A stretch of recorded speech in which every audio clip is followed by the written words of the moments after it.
Typical English weather. Horrible.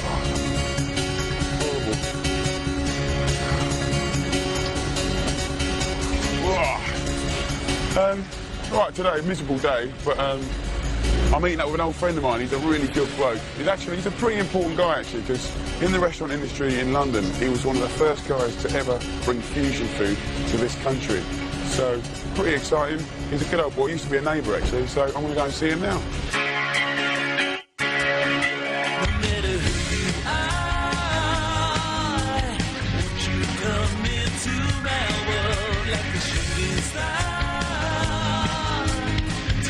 Journey with me to the heights. Can't you see that this is just the start? Peter runs this fantastic restaurant called Providori's in Marylebone in London, where he kind of takes Asian and Thai ingredients and kind of mix it with his sort of more formal French and Italian style of training. But it's great, really good stuff.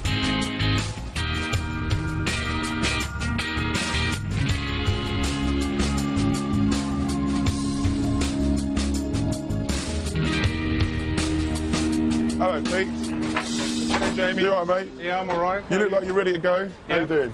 This is Anna. We run the kitchen together here. All right. Cool. How's it going? Very well, very well. Sweet. What on earth is that? This is some deep-fried lotus root that I'm going to be using later on at your place. This stuff? Yeah. It's a lotus, you know, like a water lily. And the reason it's hollow is that the tubers don't sink to the ground. They're full of air, so they float. Peel it, slice it, And deep fry it. I think the beauty of it is the shape. Yeah. So it's like a crisp. Yeah. So you ready to rock and roll? Yeah, I'm ready.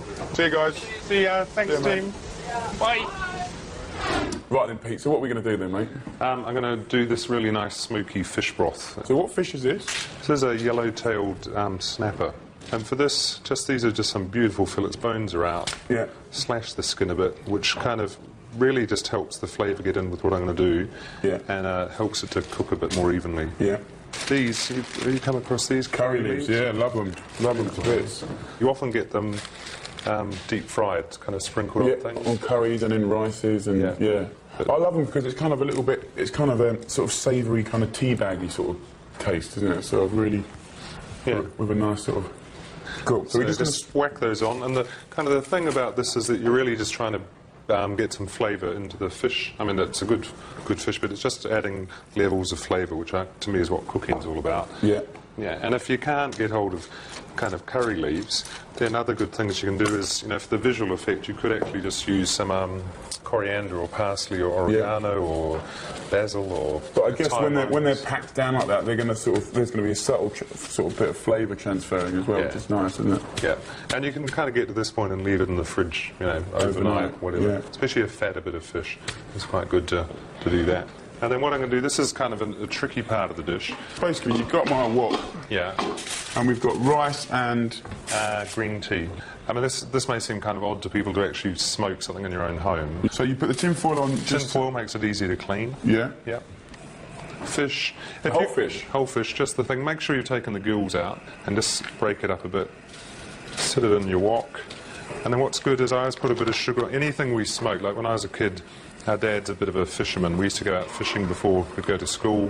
What's the sugar for? For sweetness or?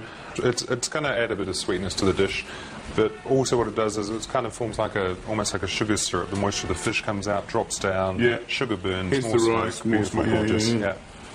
Line it with a couple of tea towels. So these wet? Yeah, they are. Yeah, keep them wet. And what these do is that they basically absorb the smoke. You need to have a wok with a lid, or you can use a roasting pan with another roasting pan, or whatever. I guess you could tinfoil it if you really wanted to. Yeah, you could. But you'd need to keep some moisture in there because smoke allowed to just kind of sneak out. Even if it's just foiled, we'll find a way out. A bit of water that smoke. This is really so the cloth is really great for home, isn't it? Yeah. So you kind of let it smoke, turn the heat up, and then what? You want the wok to get to such a point where the rice and the tea is actually like an ember creating smoke, and then when it gets to a high smoke density, turn the smoke down and just kind of get it slowly pumping. Broth. What I need is a paste to begin frying, and I just need you to pound me up some garlic. Lovely. Got garlic there. Yeah, a bit of ginger. If you're if you're going to be doing something like this where you're not actually eating the ginger, you don't need to bother to peel it. Yeah. As long as it's been washed, there's no grit So or for moldy marinades bits. and like paste like this, why waste of time, I Yeah, suppose? I reckon. Okay. Got more important things to do. Yeah. Some lemongrass, some lime leaves. Yeah. And with lime leaves, it's always good just to kind of tear them up a bit. Got such a Bruise them. such beautiful smell, huh? Oh. These also make a good hair rinse. Hair If rinse? you've got hair like mine and you're always trying to keep it healthy, boil up some rosemary and lime leaves and rinse your hair with it. It's Really? The natural way, mate. natural. Lemongrass is good in the bathtub, makes good tea. I as better well. give some of that hair rinse to my old man. Is it good for bald hair? No. I think he's fighting the lost cause. Okay. Just bash the lemongrass. Lemongrass. It's funny, in Australia, most of the kind of lemon-flavoured things, you know, shampoo, washing detergent, everything, it's all flavoured with lemongrass rather than lemon. I always fancied, I haven't done it, making like a ginger and lemongrass ginger beer. Something like that. Or a That would cocktail be- maybe with like fresh Cocktail ginger. would be great. Yeah. Shall I just bash this up? Bash that up, and then I'm just going to fry some onion off. If I'm going to do a soup or a stock where I'm not actually going to eat the onion, I never, ever, ever peel the onions. Now, they actually also add a it adds a bit of colour to the stock. If you make a chicken stock and you throw in onion skins, it kind of colours it up. Yeah. And I'm going to use, this is a bit of fusion as well. Olive oil in Southeast Asia doesn't happen. Interestingly, though, in Japan at the moment they're growing olives. Yeah, So so- I kind of wonder if the In 100 Japanese- years it'll be normal. Yeah. Yeah. So what's the whole fusion thing? Simply, fusion is kind of thinking that all the world's ingredients could be used in one kitchen. In your own So it's- cupboard? Yeah. I know the detractors would say it's a really simple thing, anyone can do it, but I think anyone can do it bad. I think it's an understanding of the balance of things. You know, you're using things from disparate areas that previously never went together. Yeah. Let's, you know, How exciting though. oh, it's great. So listen, this looks It's amazing. looking good. Once the onion is kind of beginning to caramelise, because that, again, adds a depth of flavour. If you just threw in a whole lot of onions, it'd be like boiled onion. Tip this in. If you don't have a mortar and pestle, just do this in the food processor. There's something lovely tactile about using, you know... There's something about bruising those flavours out there, isn't there? And let's just see how the fish is going. This could be incredibly smoky. All right. Okay, look at that. Oh my, look at that. Yeah. And it's got that wonderful smoked colour, isn't it? Yeah. I think there's a lot of flavour in that head as well, Yeah. isn't there? Okay, if you open the coconut for me. Yep. These are the tamarind. Just pod them. Yeah. It's really easy. They're kind of like broady beanie yeah, type things, aren't absolutely. I mean, they are literally just the seed pod. they? So you've got 3 of those in. Yeah, those in. Coconut milk, unsweetened. Don't use the stuff that goes in a pina colada or something. Right. Because it ain't a good look. And then the fish goes in. Just get the whole thing, drop it in. Whole lot. Whole lot. Bung her in. This, I'm just going to bring the boil, and then you just want to simmer it for about 20 minutes or so. Right. Yeah. So what are you going to make me? While that's simmering, I'm going to do like a kind of salt and pepper squid. Yeah. I've got a really nice herb shoot salad, and I've got this chutney. So what I start off with is a little bit of brown sugar, just literally a tablespoon. And this is really for a slight edge of sweetness, but also a nice colour. That will begin to caramelise in here. You don't Start put any bubbling. water in to begin with. Nothing, just dry. So I have to kind of work quite quickly, otherwise it will burn. Okay. Basically, I'm just going to slice up some chilies and the pips and all. And the idea of this chutney was to have a little kick of chili, you know. We've got the sweet, and I'm going to put in the chilies just to sit on top, literally. And I'm going to use these fantastic lime leaves. I mean, these. When I showed these to my mum for the first time, she went, "Oh my God, what is it?" Yeah. Just lime leaves. So I'm just going to rip in the lime leaves, and I've got some star anise here, just like. That's a beautiful flavour, isn't it? People probably think that's a bit unusual, but it's in 5 spice. So I'm going to put the star anise in, about 5 or 6 peppercorns. I kind of like putting them in whole, and if you look in there, it's just starting to sort of caramelise. That's great. And I've got here, I know you've got that lovely fresh tamarind, and I don't know, I'm not worldly enough to know what's considered posh or not, or if it's just the equivalent of fresh anchovies and dried honestly is more anchovies. practical. Yeah. And all that is the You can pot's kind of taken get off this everywhere, though, around the world, can't you? Yeah. So I guess what they've just pressed it. So I love the sourness. Yeah. Oh. So I'm going to put about a pint of water in with that. And obviously that's caramelising now. So I'm just going to put a nice flavour. What I'm going to do now is just, I've got some mango, and which is very un-English, and I'm just going to take the skin off the centre part. It's a good technique. What, rolling it? Yeah. Yeah. A lot of people are nervous because they don't know how to peel a mango. That's good. Well, I think the nice thing about a mango is it's always, you always get the thinner side and just cut like an inch or so either side, and then I always like to have a good gnaw on that. Yeah. But today I'm going to give it some chutney. It's awfully kind of you. Yeah, it's very kind of me because I normally enjoy that bit. It's the best bit. I'm literally just going to chop these mangoes up, sort of centimetre dice-ish, rough. I kind of wanted something fruity to go with the kind of nice and salty and sort of spicy squid. So I was thinking, well, the mangoes are kind of a wonderful colour and kind of creamy and sweet and a little acidic. And then plums would, what happened to be in season and around, and I thought, really tart, and even if they're a little underripe, so just go for it and get them in there. It's an interesting combo, isn't it? I mean, plums and mango, not from the same country. No, absolutely. But all I'm going to do here, at this point, is I'm going to pass this. I just think it's gorgeous like it is. It's like Yeah, it kind of looks syrupy. like. It looks like kind of Worcester sauce or something like that, doesn't it? Well, that's funny because tamarind is in Worcester sauce. So for a lot of people who think that tamarind's a wacky ingredient, It's actually. it's been around for a long time. Yeah. So I'm just going to take this mango out because I reckon there's a nice bit of life, and I think you get a bit of pectin out of the seed as well. So I'm just going to scrape off all the lovely stuff from the bottom here. Lovely.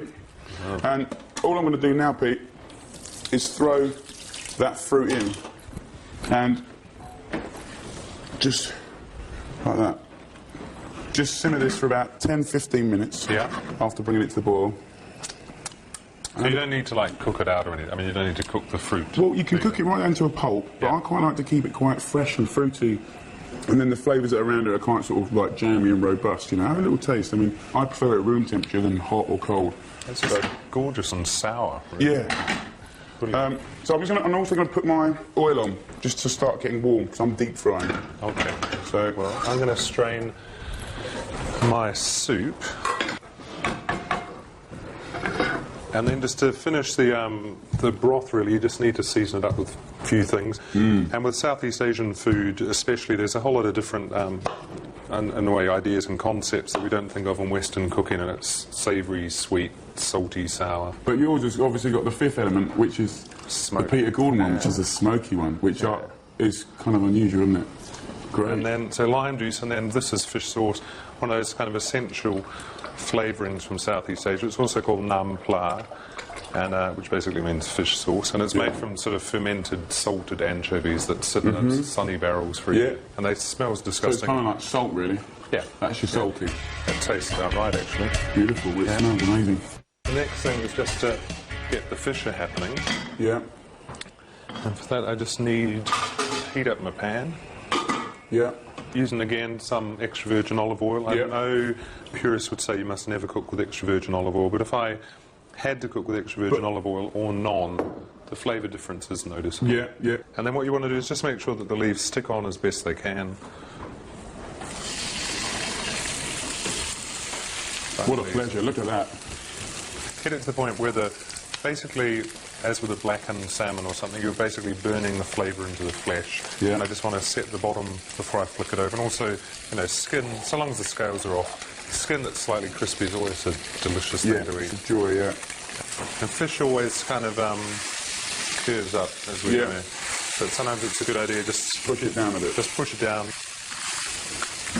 And then the fish, you just need to carefully flip it. Again, try and make sure all the little leaves stay on. Look at that. Looks marvellous, Pete. So then, lid on. And then all I want to do is just keep it on, say, 30 seconds. The pan's still hot, the lid's hot, fish is warm. turn it off, leave it. And it'll be flaky, I guess. And it's just a nice fish, that one, I think. I like the look of that one. Chili. Yeah.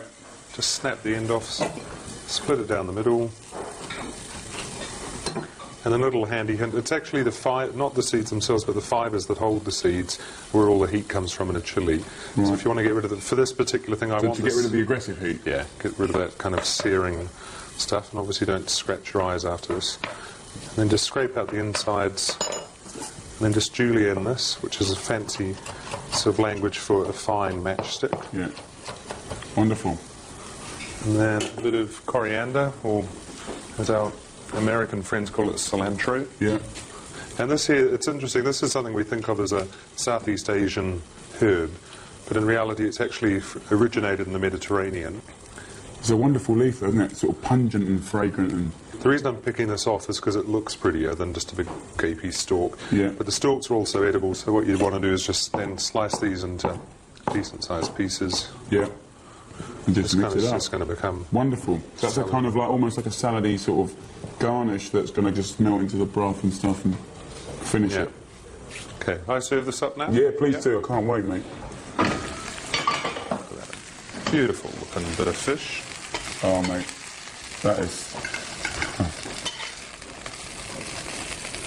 And I think if people are wanting to have a carbohydrate or something with this, what I'd recommend is either just some simple noodles or some just plain boiled rice or something. Yeah.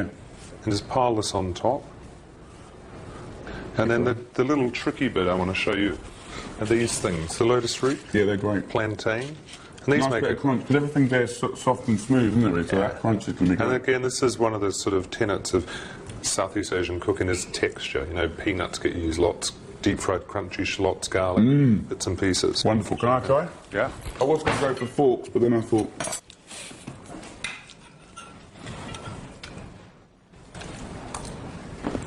That smoke from that fish is like something I've never ever tried in my life. No. Because I can taste every single thing that you put in there with clarity. Do you know what I mean? Sometimes when you do curries or... Do you know what I mean? It becomes into sort of a muchness. What about yours? I'm looking forward to... Yeah, I've got these kind of little garlic chive things here. Which they... That little black thing... Oh, that's the seed. That's the seed, yeah. They grow it on cotton wool, so there's really no need to wash it. No. And these are great, you can cut them nice and long. We've got baby basil, which is lovely, you can cut them long. And then we've got the shiso, which I cut quite short. And what we've got here, I mean, as you can imagine, is like a really interesting, certainly un-Mediterranean, certainly un-Western looking salad. And that, even if that was on top of your fish stew over here, I mean, I think that wouldn't go amiss. And again, it's aroma, isn't it? There's a sense of freshness and... And then I've got the squid. Now the squid, I love squid. I love squid because it's a great carrier of flavours. And I got my fish guy to score it really, really beautifully. Right. Do you mind doing a little bit of bashing for us? No. And what I'm going to do is, these Iranian limes, at most cities you have these little areas, colonies of Greek street or kind of Chinatown and stuff, and there was a kind of like Persian and Iranian area, and they have these amazing there's just a lime that's dried, and when you taste the inside, it's kind of like black and sticky and actually quite like your tamarind, yeah.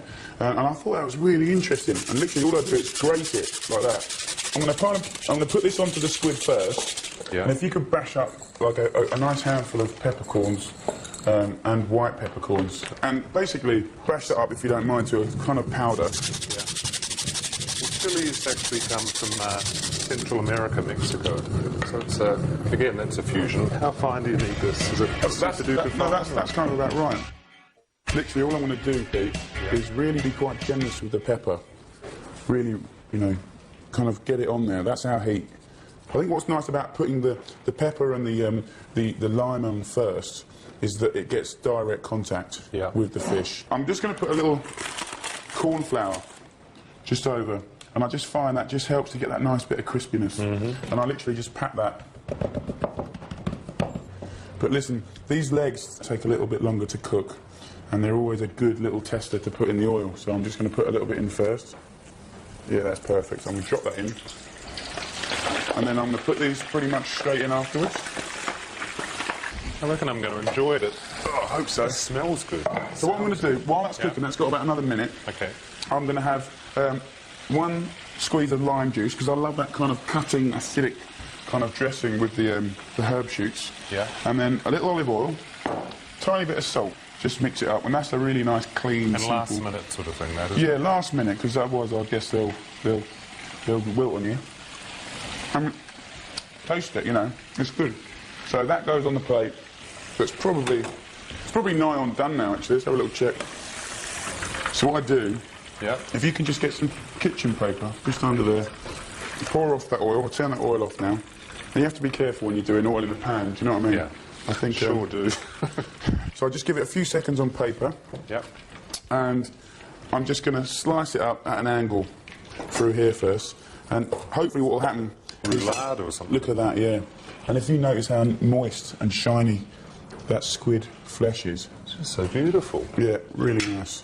And then just a little bit of this lovely chutney. Now, it's lovely to have warm, but personally I like it room temperature, like a day or two old.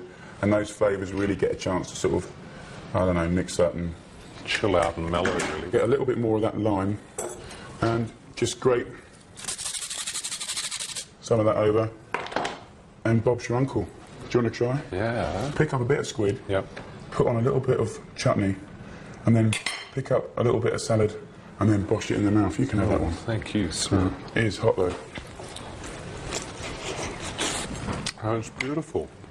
And the pepper's really... Well, it's intriguing to have such a strong pepper flavour. Well, I'll tell you what, mate. That is going to be on the menu at 15 very shortly. I hope you don't mind. No, well, so long as I can put something like this on ours at the Providores. Fair swap, mate. Okay. I'll put in brackets Peter Gordon. I'll put Asia. All right, fair dues, mate. Cheers to you. Cheers.